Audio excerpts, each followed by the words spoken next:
पूर्ण संत की पहचान कैसे करें, आइए जानते हैं। जैसे राजा का संविधान है, ऐसे ही पवित्र शास्त्र परमात्मा का संविधान है, जो किसी व्यक्ति विशेष का बनाया हुआ नहीं है, स्वयं प्रभु प्रदत्त है। कबीर साहब ने गुरु के लक्षण बताए हैं। गुरु के लक्षण 4 बखाना। प्रथम वेद शास्त्र को ज्ञाना, दूजे हरि भक्ति मन कर्मानी, तीसरे समदृष्टि कर जाने, चौथे वेद विधि सब कर्मा, यह 4 गुरु गुण जानो मर्मा। गुरु के 4 लक्षण बताए गए हैं। पहला, वह वेदों तथा अन्य सभी ग्रंथों का पूर्ण ज्ञानी होता है। दूसरे वह परमात्मा की भक्ति मन कर्म वचन से स्वयं करता है, केवल वक्ता नहीं होता, उसकी कथनी और करने में कोई अंतर नहीं होता। तीसरा, वह सर्व अनुयायियों को समान दृष्टि से देखता है, ऊंच नीच का भेद नहीं करता। और चौथा वह सर्व भक्ति कर्म वेदों के अनुसार करता तथा करवाता है। आदरणीय गरीबदास जी ने संत की पहचान बताई है कि वह संत सभी धर्म ग्रंथों का पूर्ण जानकार होता है। उनकी वाणी में है, सदगुरु के लक्षण कहूँ मधुर वैन विनोद, 4 वेद 6 शास्त्र हैं, कह 18 बोध।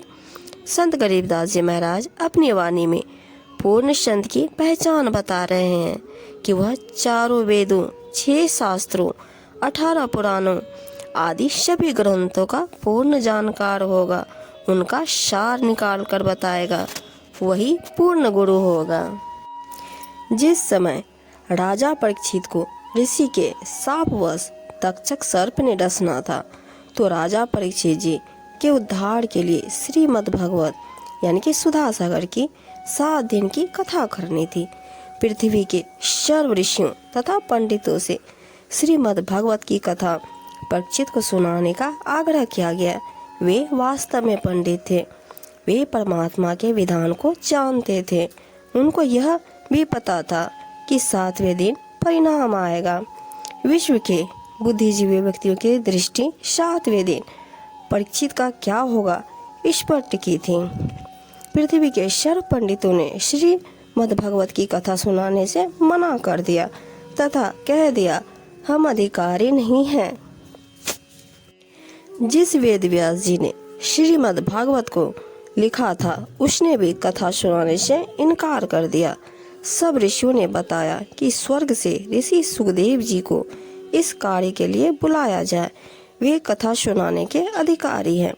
राजा परीक्षित के लिए स्वर्ग से सुखदेव ऋषि को बुलाया गया।